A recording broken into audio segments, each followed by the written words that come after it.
धान कटनी आंदोलन से शुरुआत हुई थी, जिसका धन आज पूरा सोरेन परिवार काट रहा है और काटेगा। यह बात मैं इसलिए कह रहा हूँ कि जो धान कटनी आंदोलन है वह दिसोम गुरु या गुरु जी के नाम से मशहूर शिबू सोरेन जी ने शुरुआत की थी। इसकी शुरुआत उन्होंने तब की थी जब महाजनी प्रथा जो कि चलती थी, यानी महाजनी और सूदखोरों के खिलाफ वह धान कटनी आंदोलन चलाया था। जिस धान कटनी आंदोलन से दिसोम गुरु निकले, यानी शिबू सोरेन जी, गुरु जी का नाम मिला, दिसोम गुरु जी का नाम मिला। आज उनके परिवार की दूसरी बहू का राजनीति में एंट्री होने जा रहा है और वह राजनीति एंट्री कर चुकी है। यानी जो पूर्व मुख्यमंत्री हेमंत सोरेन जी की पत्नी कल्पना सोरेन जी है, वह आज सक्रिय रूप से राजनीति में उतरने का ऐलान कर चुकी हैं और वह आज से जो पार्टी का 51वां स्थापना दिवस के अवसर पर वह राजनीति में उतर गई हैं। जेएमएम का आज स्थापना दिवस गिरिडीह में मनाया जा रहा है और उसी स्थापना दिवस में पूर्व मुख्यमंत्री हेमंत सोरेन जी की पत्नी कल्पना सोरेन जी राजनीति में उतरने का और राजनीति जो पारी है वह खेलने के लिए ऐलान कर चुकी है और वह बिगुल फूंक चुकी है और वह राजनीति में उतर चुकी है। अब आपको बताते हैं कि सोरेन परिवार में और कितने सदस्य जो है वह जो कि पहले से ही राजनीति में हैं। यानी आप देखें तो जो जेएमएम के राष्ट्रीय अध्यक्ष हैं और संस्थापक सदस्य हैं शिबू सोरेन जी, वह खुद आज भी जेएमएम के राष्ट्रीय अध्यक्ष हैं और राज्यसभा सांसद हैं। इसके बाद जो इनके बड़े बेटे थे यानी दुर्गा सोरेन जी, वह भी राजनीति में थे, लेकिन वह आज के समय में इस दुनिया में नहीं है। उनके बाद उनकी जो पत्नी है यानी सीता सोरेन जी, वह भी जामा से विधायक हैं और वह 3 बार के जेएमएम के टिकट से ही वह विधायक हैं। खुद पूर्व मुख्यमंत्री हेमंत सोरेन जी राज्य के मुख्यमंत्री थे, अभी वर्तमान में वह बरहेट से विधायक हैं और के भ्रष्टाचार के आरोप में, मनी लॉन्ड्रिंग के आरोप में, ज़मीन घोटाला के आरोप में वह जेल में बंद हैं अभी। और इनके छोटे भाई जो हैं बसंत सोरेन जी, वह भी दुमका से विधायक हैं और वर्तमान झारखंड सरकार में वह मंत्री हैं। यानी देखें तो इनके परिवार में, सोरेन परिवार में पहले से ही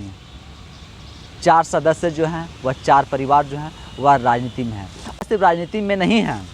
खुद शिबू सोरेन जी भी झारखंड के मुख्यमंत्री रह चुके हैं। इसके बाद जो पूर्व मुख्यमंत्री थे हेमंत सोरेन जी, वह भी आप जान ही रहे हैं कि वह भी झारखंड के मुख्यमंत्री रह चुके हैं। इनके भाई अभी झारखंड सरकार में मंत्री हैं। तो सोरेन परिवार जो है और जो जेएमएम पार्टी की जिसकी स्थापना की गई थी एक धान कटनी आंदोलन से आदिवासी भाइयों के लिए और झारखंड की स्थापना के लिए, धान कटनी आंदोलन आज सियासी धन बन के रह गया है और वह सियासी धन के रूप में रूप ले लिया है। क्योंकि धान कटनी आंदोलन उस समय महाजनों और सूदखोरों के खिलाफ चलाया गया था, लेकिन आज जो है वह सियासी धन और सियासी धन बटोरने के लिए पार्टी और सोरेन परिवार जो है वह जेएमएम पार्टी को चलाया जा रहा है और वह सरकार चलाई जा रही है। यानी कि आज ऐसी क्या मजबूरी हो गई और ऐसा क्या विपदा है, ऐसा क्या आ पड़ा है जो कि खुद कल्पना सोरेन जी को भी राजनीति में उतरना ज़रूरी हो गया है और वह राजनीति में उतर रही हैं और राजनीति का बिगुल फूंक रही हैं। क्योंकि पहले से देखे कि पिताजी, भाई, भाभी ऑलरेडी पहले से राजनीति में हैं, तो इतने लोगों को राजनीति में होने के बावजूद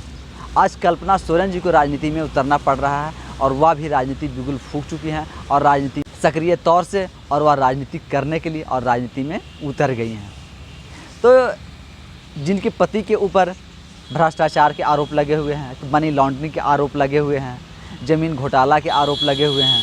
तो इन सब आरोपों में जब वह जेल में है तब उनकी पत्नी जो है वह राजनीतिक रूप से और वह राजनीति में एंट्री ले चुकी है। यानी कि जो सोरेन परिवार है वह परिवारवाद की पार्टी बन के रहेगी। यानी जेएमएम जो है वह परिवारवाद की पार्टी है और वंशवाद की पार्टी है और एक वंशवाद को बढ़ावा देने वाली पार्टी है, परिवारवाद को बढ़ावा देने वाली पार्टी है। लोकतंत्र में कहा तो जाता है कि लोकतंत्र में कोई भी राजा बन सकता है, कोई भी यहाँ नेता, मंत्री, विधायक बन सकता है, लेकिन जब एक पार्टी के सदस्य ही और एक परिवार के सदस्य ही जब सारे पार्टी के जो मुख्य पद होते हैं, जो बड़े बड़े पद होते हैं, उस पर जब काबिज हो जाते हैं और जब हो रहे हैं, तो ऐसे में उन गरीब गुरबा की और उन गरीब गुरबा को जो दबे कुचले और जो दबे लोगों की उठाने की बात होती है, उन्हें कौन देखेगा और उन्हें कौन उठाएगा। जब एक परिवार के लोग हैं और जिस परिवार में पहले से ही 4 लोग के राजनीति में हैं और राजनीति में भी सिर्फ छोटे छोटे पदों पर नहीं हैं, विधायक हैं, मंत्री हैं, मुख्यमंत्री हैं, केंद्र सरकार में ना मंत्री रह चुके हैं। ऐसे परिवार के सदस्य ही जब विकल्प के तौर पर सिर्फ उस परिवार के सदस्य ही दिखते हैं और उस परिवार से बाहर का सदस्य यानी जेएमएम पार्टी का और जेएमएम के कार्यकर्ता, जेएमएम के नेता नहीं दिखते हैं, तब यह पूरी तरीके से जो पार्टी है वह परिवारवाद के लिए पार्टी बन जाती है और वंशवाद की पार्टी बन जाती है। और इनकी करनी और कथनी जो है, ये कहते तो हैं कि हम गरीब गुरुआ की सरकार हैं, कि अबुआ की सरकार हैं, लेकिन यह सिर्फ और सिर्फ अपने परिवार और अपने परिवार की सोचते हैं, अपनी कुर्सी की सोचते हैं।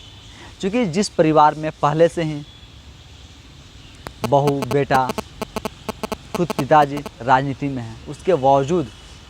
यानी कि सोरेन परिवार की दूसरी बहू की जो एंट्री है वह राजनीति में हो चुकी है। तो क्या जो सोरेन परिवार में जो तीसरी बहू हैं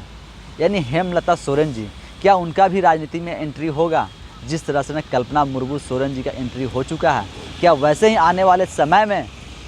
आपको हेमलता सोरेन जी को भी राजनीति में एंट्री देखने को मिलेगी? और जो इनकी बहन है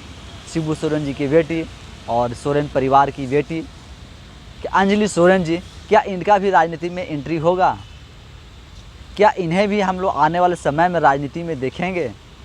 क्या इन्हें भी हम लोग चुनाव लड़ते हुए देख सकते हैं? या आने वाले समय में लोकसभा का चुनाव देखते हुए जिस तरह का अभी जो माहौल बना हुआ है, जिस लोकसभा सीट से न शिबू सोरेन जी ने चुनाव लड़ते थे वह अभी तो राज्यसभा सांसद हैं और राज्यसभा का सदस्य हैं, उस लोकसभा सीट से हो सकता है कि जब के कल्पना सोरेन जी राजनीति में उतर रही हैं, राजनीति एंट्री उनका हो चुका है, राजनीति बिल्कुल फूंक चुकी है, तो उस लोकसभा से चुनाव लड़ेंगी और वह जेएमएम के टिकट से चुनाव लड़ सकती हैं। क्योंकि लोकसभा का चुनाव का जो बिगुल है वह फूका जा चुका है, बीजेपी अपने के उम्मीदवारों की लिस्ट जो है वह जारी कर चुकी है। तो ऐसे में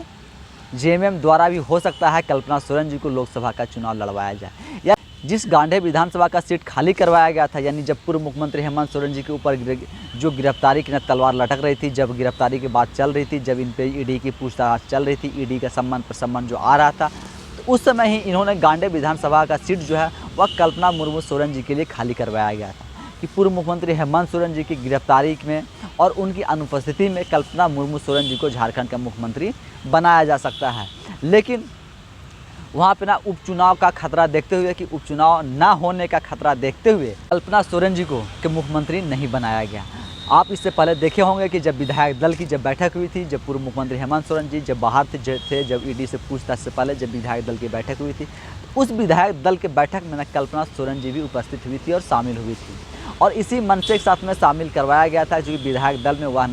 वह ना तो विधायक थी और ना ही किसी पार्टी के ऊँचे पद पर या किसी पार्टी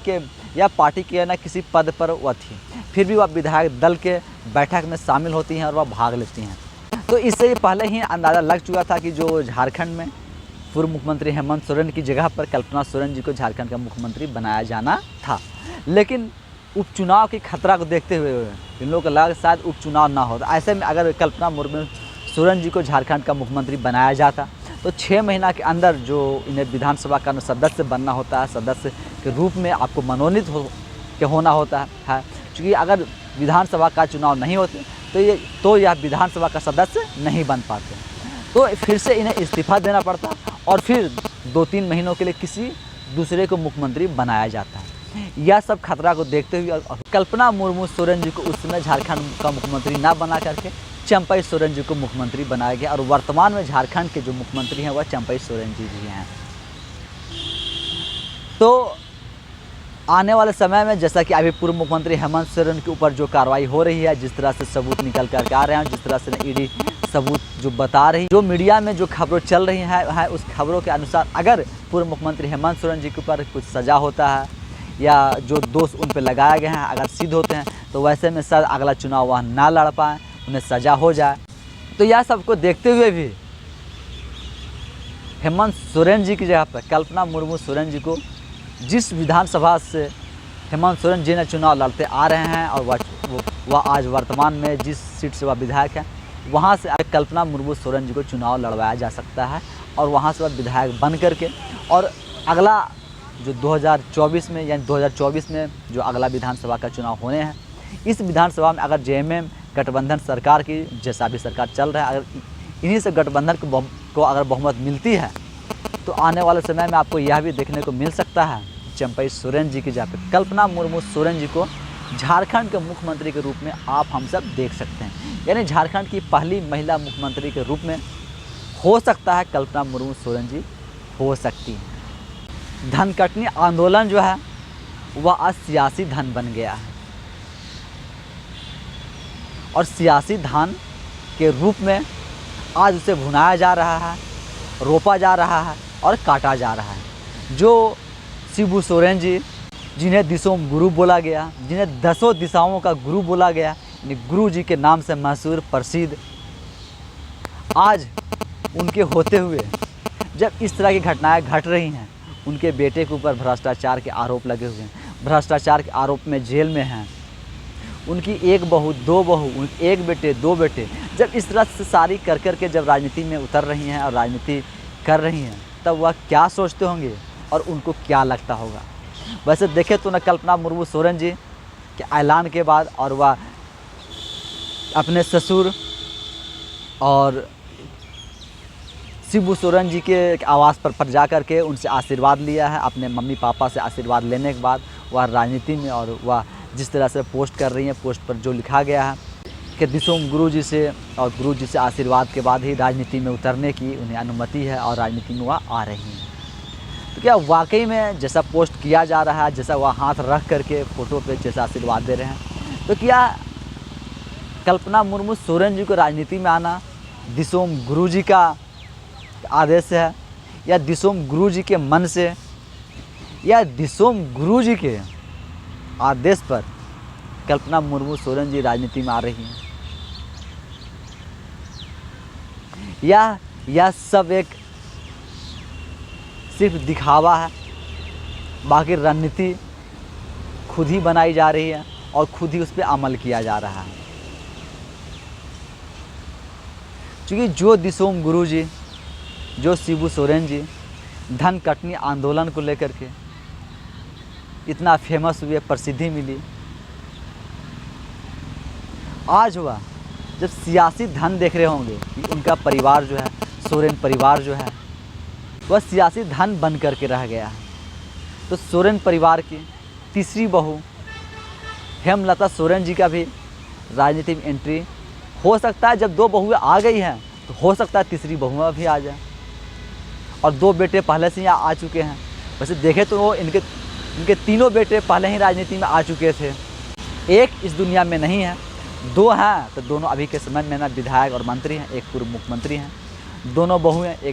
एक बहू के विधायक हैं कि दूसरी बहुओं की राजनीति में एंट्री हो चुकी है, दूसरी बहू भी राजनीति में आ चुकी हैं। आने वाला जो लोकसभा का चुनाव होगा, विधानसभा का चुनाव, उसमें वह भी कहीं से न चुनाव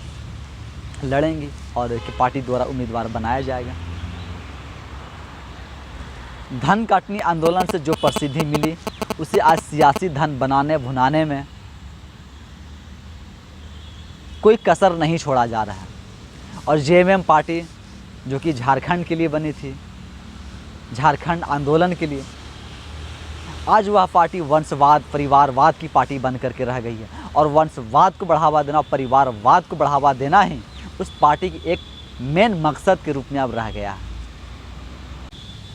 आप और हम सब भी देखिए कि ऐसे सियासी धन और सियासी धन काटने वाले और इस तरह से परिवारवाद की राजनीति करने वाले, वंशवाद की राजनीति करने वाले को आप कैसे देखते हैं और किस नज़रिए से देखते हैं, आप हमें कमेंट्स के माध्यम से ज़रूर बताएं। धन्यवाद।